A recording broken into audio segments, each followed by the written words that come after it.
Hay diversas causas.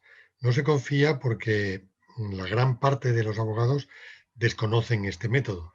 Entonces, claro, si yo no conozco un método determinado de trabajo, pues soy responsable ante mi cliente. Y entonces, claro, no puedo aconsejar a mi cliente un método que yo desconozco.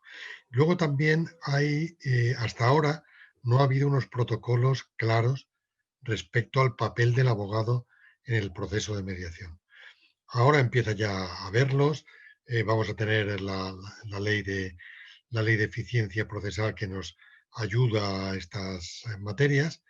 Y por último, yo creo que hay un factor muy importante, que es el del turno de oficio. El abogado del turno de oficio, que tan buen papel desempeña en la sociedad, sin embargo, no está previsto una remuneración por su trabajos, por su papel en la mediación. Y entonces, claro, solamente si te asignan un caso para que lo resuelvas, es por vía judicial, únicamente cuando se te paga, ¿no? Y entonces, ahora el anteproyecto de ley precisamente también incluye esta materia y se prevé incluso una partida en el presupuesto de Hacienda para que se pague el turno de oficio a los abogados por la intervención en la mediación similar a la que cobraría si lleva el caso al juzgado. Bueno, yo creo que como punto más importante para muchas personas es la conservación de relaciones. Con el proceso judicial, como hay una batalla y hay una guerra entre las dos partes, pues normalmente las relaciones eh, terminan rotas. Si son familiares, si son societarias, del tipo que sean, ¿no? Y entonces, ese yo creo que es el aspecto más importante. También hemos de destacar que hay otro que es más rápido, la mediación es más rápida que la resolución judicial, que además tiene bastantes posibilidades pues, de ser recurrida, etcétera, etcétera. Y yo creo que esas son las dos facetas más importantes. Como puntos débiles, pues mira, yo creo que el principal es tomar la mediación, como hacen también algunos mediadores, como si fuera la panacea. Entonces, claro, primero, la mediación no es indicada para todos los casos. Es indicada, se calcula que para un 25 o un 30% de los casos. Y también creer que la mediación o un método de mediación sirve para todo. Y no, la casuística de los conflictos sociales son muy amplios. Entonces, la mediación necesita también que el mediador sea especialista. Y este es un punto débil que todavía no hemos solucionado. Pues sí, si incorpora a su despacho la mediación, pues lo que está haciendo es ofrecer a su cliente una vía que puede ser más adecuada para solucionar el problema que el cliente tiene. O sea, tradicionalmente se dice que la primera función del abogado es conocer a su cliente y saber los verdaderos intereses del cliente. Entonces, a veces los verdaderos intereses del cliente no son tener una sentencia que vaya a poner en un marco. Puede ser, por ejemplo, que sea el cobrar una deuda.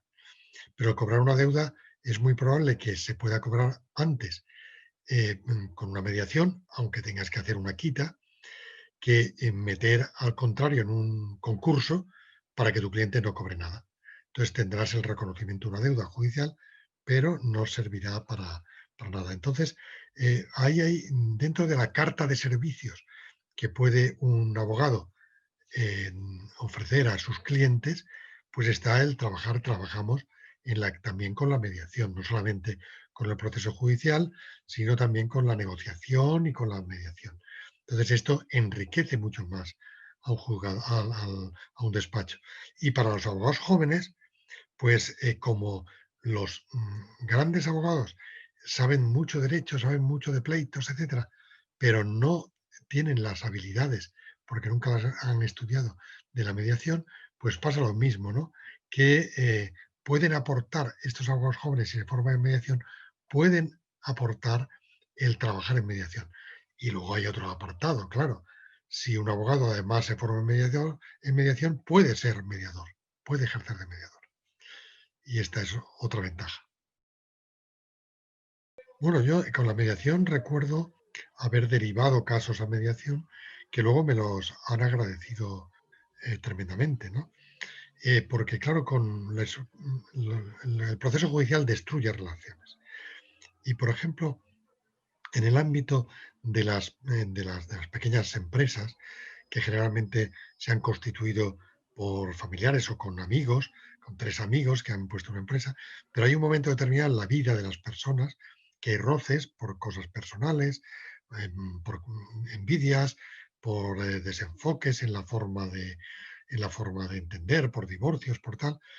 Y entonces, claro, si eso la gente no sabe cómo reaccionar y genera muchas veces una serie de conflictos, de problemas. Y claro, a través de la mediación, cuando paras el conflicto, por ejemplo, desde el punto de vista judicial, y les dices, oiga, ¿por qué ustedes no hablan?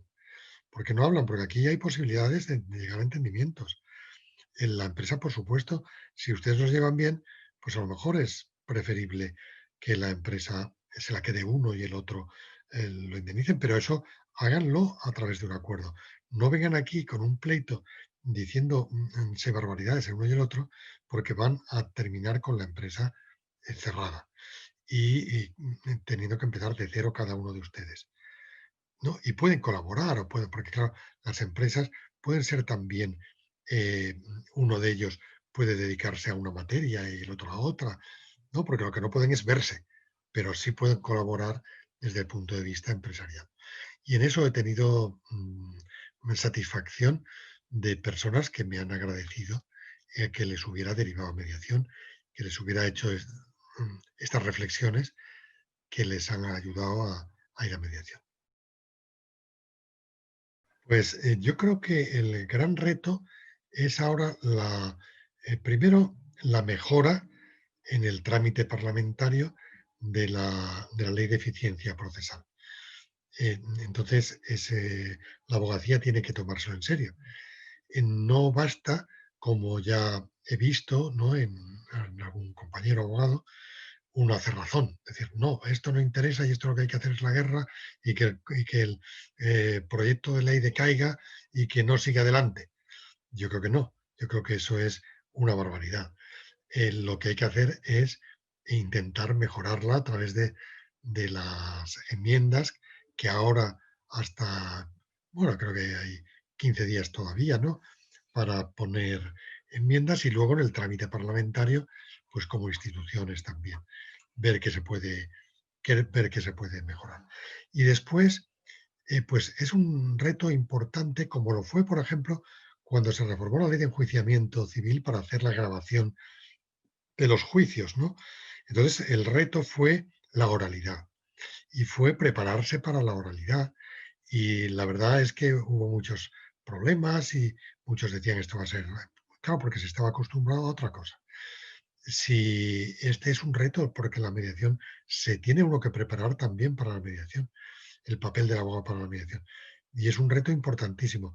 Yo lo que puedo decir es que en los países en los que los abogados se han formado en mediación y se ha introducido la mediación, luego ellos mismos, o sea, no han tenido recelos, al contrario, les ha gustado mucho más ir a la mediación en muchos casos, ¿no? Y le han dicho a los clientes claramente, no, esto vamos a ir a una mediación. Claro, sabiendo el papel. Si tú no sabes el papel que vas a tener, ni sabes qué encerrona le van a hacer a tu cliente, pues tu cliente, tú vas y dices, no, no, de ninguna manera. Vamos al pleito. Yo creo que ese es el gran reto, ¿no? Asumir la mediación dentro de la abogacía. Bueno, la pandemia nos ha demostrado dos cosas. En primer lugar, que lo que conocemos como administración de justicia, ante un fenómeno como la pandemia, pues no sirve. Se ha quedado congelada. Se han cerrado los juzgados, se han suspendido los juicios y la justicia no se puede suspender. Por eso a mí me gusta hablar de administración de la justicia, que es esa administración burocrática de la justicia, y me gusta hablar de la justicia como ideal de justicia, que eso se puede seguir. En un momento como la pandemia, se ha visto que los abogados, aquí, por ejemplo, en Cataluña, muchos jueces han hablado con los abogados. Se suspendía el juicio, pero les han invitado a hacer una negociación con el abogado de la otra parte. Y se han arreglado muchísimos asuntos. Y después, cuando se ha puesto en marcha otra vez el aparato de la justicia, la sorpresa es que muchos han seguido con la mediación, con la, el trámite que llevaban el negociador, ¿no? O sea que esto es, yo creo que es importantísimo. Es importantísimo y creo que es una de las cosas buenas.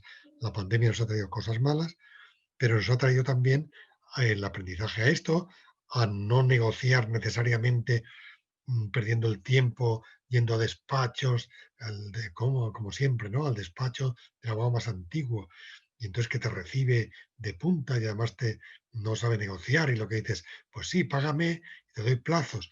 No, que se ha podido hablar, ¿no? Como ahora hablamos nosotros, se han podido tener videoconferencias y eso pues ha dado lugar a una mayor eficiencia, ¿no? De la tarea de la abogacía. Pero por otra parte, a mí también me gusta resaltar otra cosa, porque desde la abogacía se dice muchas veces, hay muchos abogados, pocos asuntos y encima nos va a venir la mediación. Y yo quiero decir que hay una gran cantidad de asuntos que no van a los juzgados ni van a los abogados. Sin embargo, a través de la mediación, con la abogacía va a tener más trabajo. Yo he publicado un libro que se llama Hijos Ingratos. En este Hijos Ingratos explico casos que no van a los juzgados. Son conflictos familiares entre padres e hijos, entre madres e hijas, por cuestiones baladíes, pero por cuestiones que no se pueden judicializar. Por ejemplo, que no se ponen de acuerdo en el reparto de una herencia cuando el padre ha quedado viudo o la madre ha quedado viuda. Y entonces se terminan peleando, pero al final no se atreven a ir a los juzgados. En temas como qué se hace cuando una persona mayor pues se le ha de buscar la opción entre una residencia, buscar a una persona que lo cuide en casa, entre varios hermanos. Claro, llevar eso a los juzgados que es absurdo. Sin embargo, con las técnicas de la mediación son nuevos focos, como se dice ahora en las consultoras, son nichos de oportunidades de trabajo importantísimas, ¿no? Y son, pues, por ejemplo, las peleas entre hijos mayores y padres, que si los hijos son menores, pues en los juzgados de familia, etcétera, todavía hay metodologías como la coordinación de parentalidad, etcétera. Pero si los hijos ya son mayores de edad, pues no puede haberlos. Y todo eso podemos gestionarlo a través de la mediación, porque la mediación no significa poner una demanda, significa convocar a las partes a una reunión, invitarlos bueno, pues con el abogado de la otra parte, pero a tener una reunión donde se analice el conflicto y se vean salidas. Y esto es importantísimo, es decir, es una fuente importante de nuevos asuntos para los abogados que antes no iban a los abogados porque no se iba a los juzgados, los clientes no querían ir a los juzgados. Pero yo, a ver, en esto, más que jurisdicciones, diría asuntos. Hay conflictos que no se pueden llevar a mediación porque es necesaria una respuesta judicial.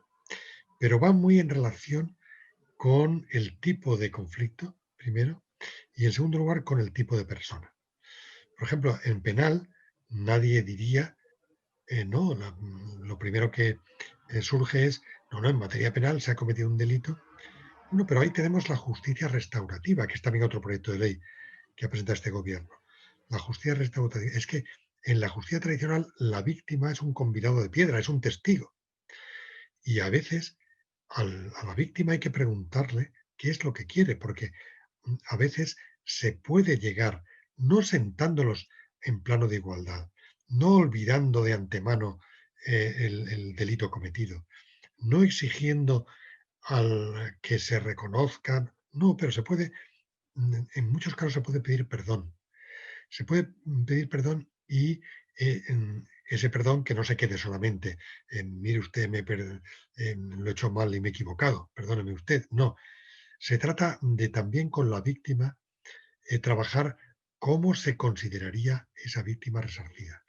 Y en el ámbito penal, pues está todos los delitos económicos, donde la víctima lo que quiere es no salir perjudicado y se pueden buscar formas de penalidad, pero menor si hay una satisfacción de ese problema, e incluso en muchos delitos contra las personas, injurias, calumnias, los típicos pues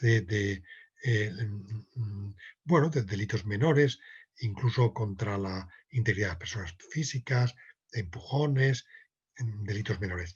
Va a depender mucho de la tipología también de la personalidad, ¿no? Hay personalidades narcisas, ¿no? El típico narciso que siempre tiene que tener la razón, o bueno, el que va con la violencia por delante, la violencia de género, donde lo que hace falta es claramente una respuesta contundente por parte de los tribunales o abusos, pero en otros muchísimos casos hay que hablar con la víctima. Y la víctima es la que se le debe explicar lo que es la justicia restaurativa y darle la oportunidad de que la elija. O sea, nosotros no somos nadie para decir, pues no, señor, usted no tiene vela en este entierro. El protagonista, incluso en un delito, también lo es. Y con la administración pública pasa lo mismo, porque la administración pública, efectivamente, si tienes que pagar un impuesto y tienes que pagar tanto dinero, pues tienes que pagar tanto dinero. Pero siempre hay una parte en el sistema, incluso impositivo, de valoración de la responsabilidad, de valoración del daño, ¿no? Del pagar pronto. Para eso está, además, hay unos recursos ya contra las sanciones de la administración. Pero hay una gran parte de la actividad administrativa que también es negociable. O sea que yo hablaría más de tipología de casos y de tipología de personas que de prohibición de materias por jurisdicciones. Mira, el mediador, en principio, hay una confusión, porque hay muchas personas que piensan que es una buena persona que, bueno, pues que va a intentar con cierta palabrería, con cierta, ¿no? Tenemos en la tradición nuestra, en nuestros códigos, tenemos pues el hombre bueno. En Cataluña, en la tradición catalana, es el buen comerciante, ¿no? Que es esa persona componedora. Eh, Tradicionalmente han jugado estas personas este papel, sacerdotes, en las religiones, ¿no? Tenemos ese problema que se confunde. Y la mediación es una ciencia.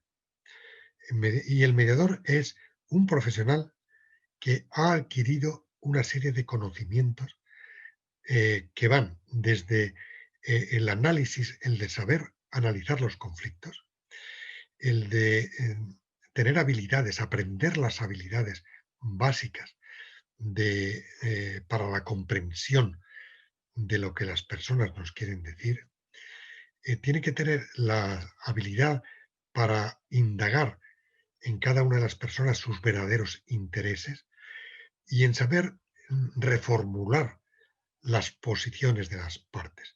Muchas veces en un conflicto las partes tienen una serie de posiciones basadas en la emotividad y lo que se quiere es la venganza. Bien, pues el mediador ha de tener conocimientos de psicología, de pedagogía para convencer. Es decir, es una tarea muy complicada. Y esa tarea complicada significa que se ha de ser un buen profesional. Hay otras materias como la conciliación, por ejemplo, o como la negociación, que requieren unas determinadas habilidades, pero no con la profundidad que tiene la mediación. Y luego, pues se requiere también no solamente unos conocimientos teóricos, sino que se requieren unos, una práctica, una experiencia práctica importante.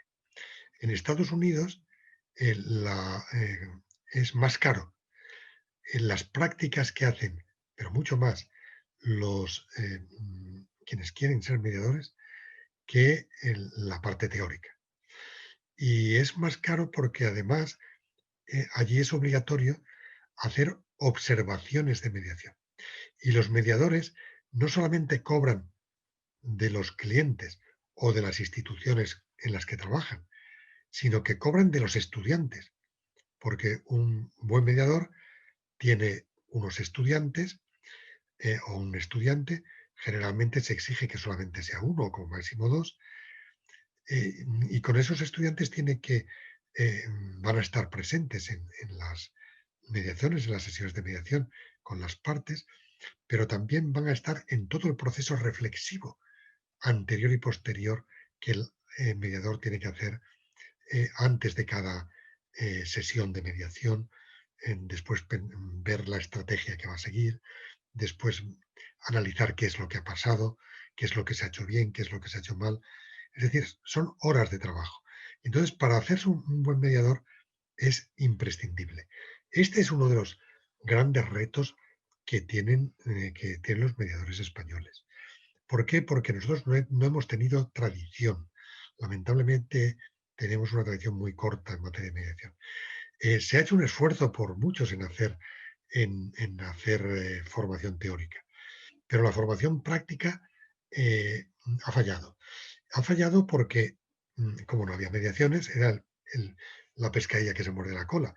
Algunas veces hay algunas entidades de enseñanza que han hecho esa mediación, esa práctica con actores, pero no es lo mismo, no es lo mismo eh, ponerte delante de un toro de torero que hacerlo en una academia de toreo de salón, ¿no? No es lo mismo, ni mucho menos, enfrentarte a a una situación real. Y bueno, pues es uno de los problemas que tenemos. Yo siempre digo que la mediación se va a prestigiar no porque tengamos leyes que la pongan obligatoria. A mí no me gusta la mediación obligatoria. Es por el prestigio de la mediación. Y ese prestigio lo van a ganar como cualquier profesional. Un dentista, un cirujano, pues lo va a ganar porque tiene el título. Pero ese título se lo han dado porque ha hecho prácticas y se lo han dado porque otras personas que han sido clientes, que han sido pacientes, pues dicen, este odontólogo es fenomenal, este médico es fenomenal, este abogado matrimonialista es muy bueno, o este abogado mercantilista. Entonces, para saber, para que un cliente diga, este mediador, esta mediadora es muy bueno, se requiere que ese mediador, esa mediadora, haya intervenido, haya aprendido. De hecho, en las webs de los grandes mediadores eh, internacionales están las mediaciones que han hecho con la identificación de las personas a las que se le ha tenido que pedir permiso, lógicamente, con el teléfono para que puedan ponerse en contacto. Los clientes y oiga, este mediador, esta mediadora, podemos confiar en él. Claro, porque una de las funciones del abogado, no del mediador, sino del abogado, es elegir al mediador. Y para elegir al mediador tiene que saber y confiar en un mediador de prestigio, en un mediador de calidad. Y esto es importante. Yo, algunos mediadores a los que quiero mucho y que se han enfadado conmigo porque insisto mucho en el tema de la calidad de la mediación. Y yo creo que es que es el único camino, como para cualquier profesional. Tenemos la enseñanza profesional. Yo he sido director de la escuela judicial y a los jueces se lo he dicho muchas veces. En la teoría se aprenden muchas cosas, pero va a ser en la práctica donde te vas a hacer un buen juez, donde vas a aprender con la experiencia. Y bueno, pues detrás, la pregunta era, ¿qué hay detrás de un mediador? Pues hay un gran profesional. hay un buen profesional. Esa es lo que hay detrás del mediador. Bueno, hasta ahora mm, la mediación es muy joven en nuestro país y la verdad es que yo que he defendido la mediación desde hace muchísimos años, hay mucha gente que me ha preguntado, aconséjame un mediador que tengo un caso, abogados, ¿no? Y me he visto en un apuro, me he visto en un apuro, porque claro, entonces, claro, los pasos que tiene que seguir un abogado. Primero, tener una cierta mediación, una cierta formación en lo que es la mediación. No es en ser mediador. Ya están haciendo muchos colegios de abogados y el Colegio de Madrid me consta, el de Barcelona también, cursos de formación que son más cortitos, lógicamente, del papel de la mediación del abogado. Porque lo primero que tiene que hacer es analizar el caso que le lleva a su cliente. Igual que un médico pide una analítica, el abogado, pues cuando ha analizado el caso, puede decir, a ver, a mi cliente le interesa una mediación, más que ir al juzgado que vamos a estar 3 años o que no va a conseguir nada. En segundo lugar, ha de buscar un mediador. Aquí ya hay problemas. Y hay problemas porque tenemos una lista en el ministerio, que esa lista yo la he criticado también. Creo que hay que decir las cosas buenas y las cosas malas. Esa lista de mediadores, ese registro de mediadores, se hizo deprisa y corriendo porque la directiva nos pilló a traspiés y entonces es un registro donde eh, cualquiera se puede registrar con muy pocas horas de formación acreditadas.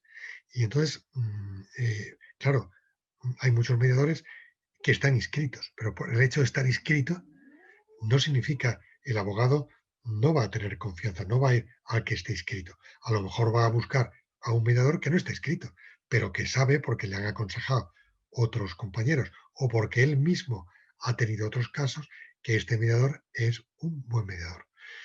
Entonces ya, claro, los colegios profesionales, los colegios de abogados, tienen centros de mediación. Y lo fundamental es que, claro, los centros de mediación de los colegios, también cuando se han hecho esos cursos de mediación dentro de los colegios, es difícil decir a un abogado que no va a estar inscrito. En el derecho comparado, esos centros de mediación de las asociaciones de abogados no admiten si no hay una experiencia ya previa adquirida. Pero lo que sí es cierto es que los colegios lo que pueden hacer son listas, no listados de mediaciones genéricos, sino por especialidades. Porque claro, una cosa importante en la mediación es conocer la materia en la que se trabaja. Y muchos dicen, no, con ser mediador y tener las técnicas, no. Has de conocer el lenguaje del conflicto. Tú no puedes hacer una mediación entre un alemán y un italiano si no sabes alemán e italiano. Tienes que conocer el lenguaje con el que se van a comunicar y el lenguaje del conflicto, de qué va el problema. Mm, El abogado mediador no va a ser abogado cuando de mediador, ¿no? Pero ha de conocer el conflicto. Entonces, yo creo y les digo a los colegios de abogados que no se limiten a hacer listados de mediadores, que hagan listados de especialidades en la mediación.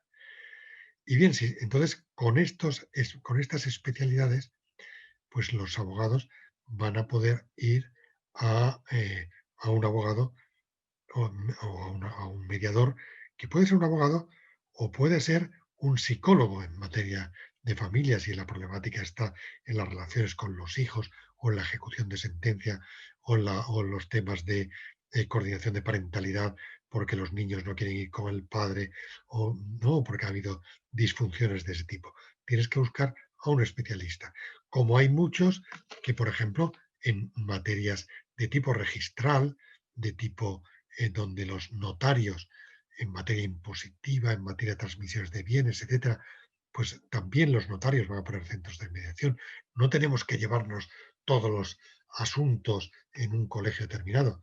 Hay que dar juego, lo que hay que dar es calidad. Eso es lo que yo quiero decir con esto que a algunos les incomoda. Hay que ofrecer calidad. Si ofrecemos calidad, la mediación se implantará.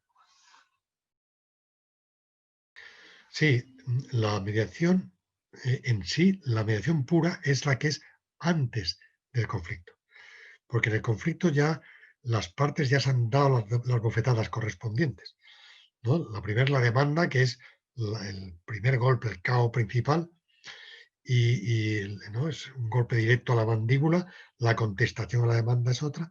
Por eso la mediación pura, la mediación en esencia, la mejor que mejor la mediación que mejor funciona es la anterior a la judicialización.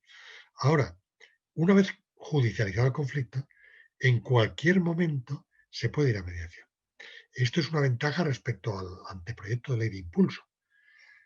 Y ahí puede ir o a instancias de las partes, pero claro, muchas veces los abogados, una vez que ya están en el pleito, no pueden aconsejar a su cliente a la mediación, porque el cliente le diría, bueno, si esto lo sabías de antes, ¿por qué no me lo aconsejaste antes?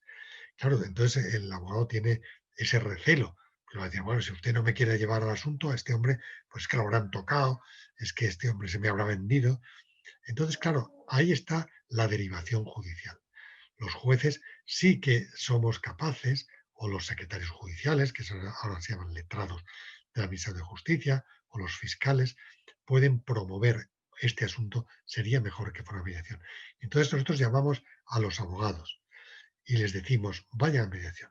Y muchos abogados dicen, hombre, pues me alegro mucho de que usted nos lo proponga, porque la verdad es que este asunto y eso se puede hacer tanto en primera instancia como durante la apelación como en ejecución. Lo que pasa es que es otro tipo de mediación y otro tipo de mediador, porque claro, la mediación ya no va a ser igual que al principio. El mediador ha de tener conocimientos jurídicos y también se va a encontrar con un conflicto judicializado mucho más complejo, desde todos los puntos de vista, hasta psicológico. Por ejemplo, en materia de familia, con un conflicto judicializado, estamos hablando de la coordinación de parentalidad, se ha ido hasta la sentencia, los padres se llevan muy mal, los niños o las niñas toman partido. Entonces, claro, hace falta no solamente ser un mediador, sino hace falta un mediador con toda una serie de habilidades de tipo pedagógico, de tipo psicológico, para intervenir en este caso. Por eso ese tipo de mediación que la diferenciamos, llamamos coordinación de parentalidad, porque realmente es otra cosa. Pero claro, en otras materias, como puede ser materias económicas, en concursos de acreedores, etcétera, pues se necesita una persona, un economista, que sea auditor, que tenga también esa experiencia en el mundo de los negocios, en el mundo de la crisis empresarial. Bueno, yo creo que hay que apostar por la mediación para los abogados porque es la modernidad. La justicia que nosotros conocemos, justicia burocrática, esa justicia se conformó en el siglo XIX y se desarrolló en el siglo XX. Y ahora estamos en la sociedad postindustrial. Estamos en una sociedad muy diferente. Estamos en una sociedad mundializada que requieren otros mecanismos. Y esos mecanismos, para esos conflictos que tenemos, se adapta mucho más la mediación para algunos de esos conflictos que el proceso judicial clásico. El proceso judicial clásico siempre es necesario en algunos casos. Entonces hay que apostar a la mediación porque es necesaria para los ciudadanos y va a ser necesaria para la abogacía. Y los abogados que le den la espalda, al cabo del tiempo se van a arrepentir. Entonces, está claro, es la abogacía el futuro y es también para los colegios de abogados es importantísimo, porque es un servicio a los colegiados y es un servicio a los ciudadanos. Los colegios de abogados tienen un peligro y es a veces convertirse en sindicatos que solo reivindican los derechos profesionales frente a la administración, frente a los ciudadanos, etcétera, cuando su verdadera razón de ser es dar a los ciudadanos un servicio público, que es el servicio público de la justicia, que lo damos los abogados, no solamente los jueces, también los abogados, sin necesidad de ir a los juzgados. Y yo creo que, bueno, el Colegio de Abogados de Madrid es un ejemplo de lo que se está haciendo como el Colegio de Abogados de Barcelona, que ya cambió el ser el centro de mediación por el centro de los medios alternativos de resolución de conflictos, donde también está el arbitraje, con sus diversas formas, que también tiene que mejorarse. Y bueno, pero esto sería materia tal vez de otra entrevista.